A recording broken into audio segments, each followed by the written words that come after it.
प्रधानमंत्री जी, इस देश के हर बूथ के ऊपर कौन वोटर किस पार्टी का है, किसका नाम एसआईआर में कटवाना है और किसका नाम जुड़वाना है, यहां तक आपको पता है। और अगर आप कहें कि आपको इस चोरी का पता नहीं चला, तो ये तो हम मानने को तैयार नहीं। आपको इस चोरी का पता था। सूत्रों से मुझे पता चला है कि आईबी ने कम से कम 12 रिपोर्ट प्रधानमंत्री को सौंपी है, जिसमें उन्होंने बताया कि किस तरह से कंस्ट्रक्शन में, जमीनों में और चढ़ावे के अंदर बहुत बड़े स्तर के ऊपर राम मंदिर के अंदर चोरी हो रही है। तो पता तो चला, आपको सब कुछ पता था, लेकिन आप धृतराष्ट्र की तरह चुप रहे, आंखों पे पट्टी बांधे रहे। और जब सर से पानी ऊपर चला गया और जब मजबूरी हो गई, बहुत ज्यादा मुद्दा उठने लग गया, तो आपने लोगों की आंखों में धूल झोंकने के लिए एक एसआईटी बना दी। एसआईटी, बिना एफआईआर की एसआईटी बन कैसे सकती है? तब तक एफआईआर ही नहीं हुई थी। बिना एफआईआर की एसआईटी बन ही नहीं सकती। आपने एक एसआईटी बना दी धूल झोंकने के लिए, लोगों की आंखों में धूल झोंकने के लिए। उसी दिन देश के लोगों को पता चल गया था, जब आपने एसआईटी बनाई थी, कि प्रधानमंत्री जी लीपापोती कर रहे हैं, प्रधानमंत्री जी असली गुनहगारों को बचाने की कोशिश कर रहे हैं। और फिर आपने एक फर्जी एफआईआर की। फर्जी एफआईआर में 8 छोटे छोटे लोगों को पकड़ के जेल में डाल दिया। उसमें भी उन 8 छोटे छोटे लोगों को भी पुलिस कस्टडी नहीं दिलवाई गई, सीधे जुडिशियल कस्टडी। पुलिस ने कस्टडी मांगी ही नहीं। किसी भी चोरी के मामले में पुलिस कहती है कि हमें पूछताछ करनी है, हमें चोर से पूछना है कि माल कहां है, किसके कहने से चोरी की, कोई मास्टरमाइंड तो नहीं है, टोटल कितनी चोरी की। कुछ नहीं, पुलिस ने कोई पूछताछ नहीं की उन 8 लोगों से। पुलिस कस्टडी नहीं ली गई उनकी। उनको एश्योरेंस दिया गया, चिंता ना करो, 2-4 दिन में बेल करा देंगे तुम्हारी। ये चल क्या रहा है प्रधानमंत्री जी? श्री राम मंदिर में चढ़ावे की चोरी हुई है, अब ये सब लोग मान रहे हैं, पर क्या असली दोषियों को, बड़े लोगों को, जो बड़े बड़े प्रभावशाली ताकतवर लोग इसमें शामिल हैं, उनको सजा मिल पाएगी? उनकी गिरफ्तारियां होंगी? क्या उनके खिलाफ एक्शन होगा? मैं देख रहा था टीवी पे कुछ एंकर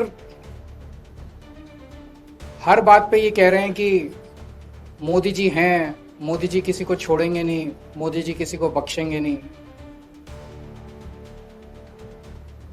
मैं लोगों से पूछना चाहता हूं कि क्या आपको भी भरोसा है कि मोदी जी असली चोरों को सजा दिलवा पाएंगे?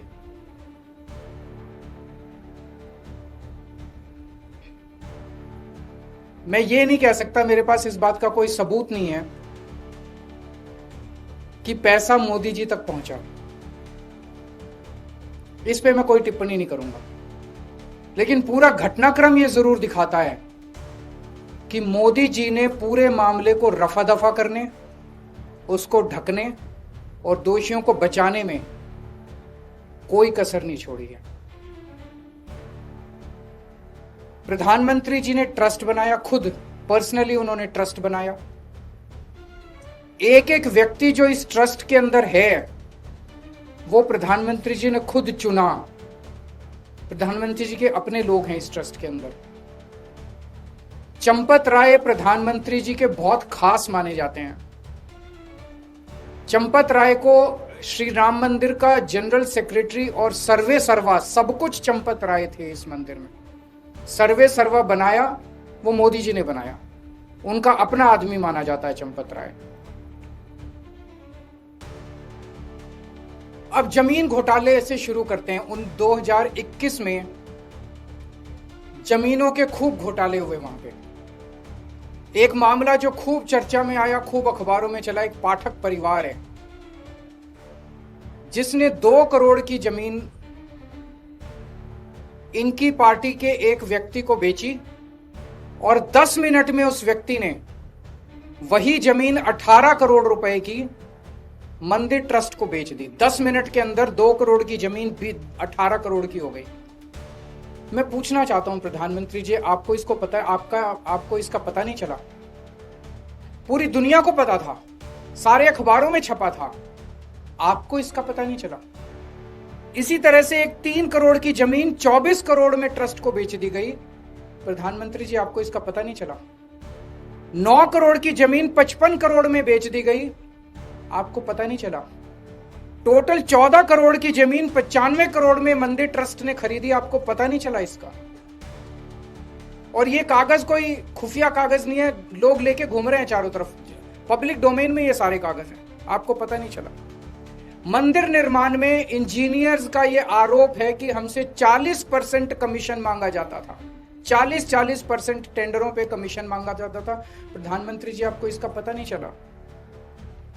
40 दिन में 70 बार सीसीटीवी कैमरों के अंदर चोरी पकड़ी गई, आपको पता नहीं चला?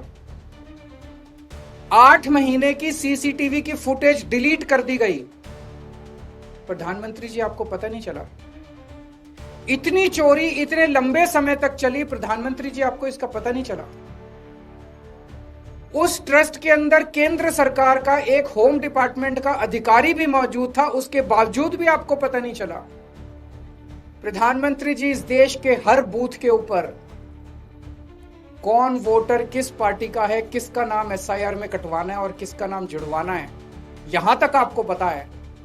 और अगर आप कहें कि आपको इस चोरी का पता नहीं चला, तो ये तो हम मानने को तैयार नहीं। आपको इस चोरी का पता था। सूत्रों से मुझे पता चला है कि आईबी ने कम से कम 12 रिपोर्ट प्रधानमंत्री को सौंपी है, जिसमें उन्होंने बताया कि किस तरह से कंस्ट्रक्शन में, जमीनों में और चढ़ावे के अंदर बहुत बड़े स्तर के ऊपर राम मंदिर के अंदर चोरी हो रही है। तो पता तो चला, आपको सब कुछ पता था, लेकिन आप धृतराष्ट्र की तरह चुप रहे, आंखों पे पट्टी बांधे रहे।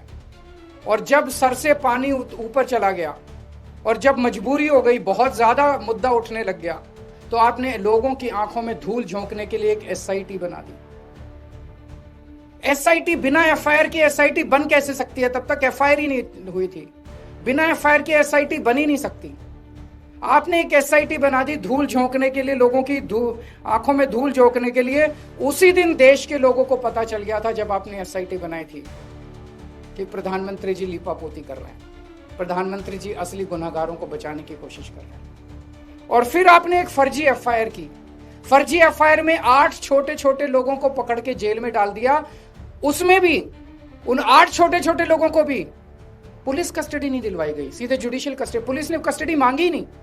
किसी भी चोरी के मामले में पुलिस कहती है कि हमें पूछताछ करनी है, हमें चोर से पूछना है कि माल कहां है, किसके कहने से चोरी की, कोई मास्टरमाइंड तो नहीं है, टोटल कितनी चोरी की, कुछ नहीं। पुलिस ने कोई पूछताछ नहीं की उन 8 लोगों से, पुलिस कस्टडी नहीं ली गई उनकी। उनको एश्योरेंस दिया गया, चिंता ना करो, 2-4 दिन में बेल करा देंगे तुम्हारी। ये चल क्या रहा है प्रधानमंत्री जी?